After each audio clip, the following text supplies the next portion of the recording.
आफत में जान मोर पड़ल बा नजर देवरा के जब से गड़ल बा आके बहारा से एक समझाई आके बहारा से एक समझाई देवरा निहारे छतिया आके आधी आधी रतिया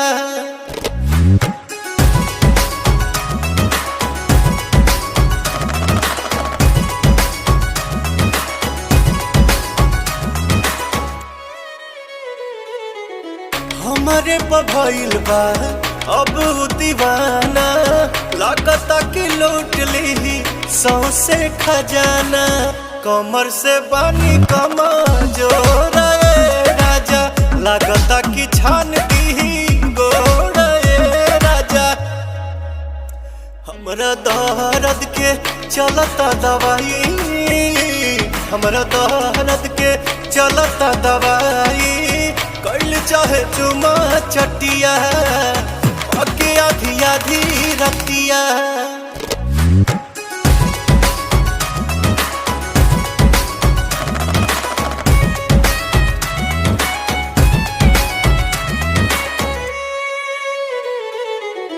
जेने तेने झुके करे अपने ही मन के कहन के हई हम तो पियवा पवन के मन लेना बहुत गौतम राजा करेला घाट हर दाम राजा प्रियांशु करी कवन उपाय प्रियांशु करी कवन उपाय कति सारा इज्जत मटिया पके आधी आधी रतिया।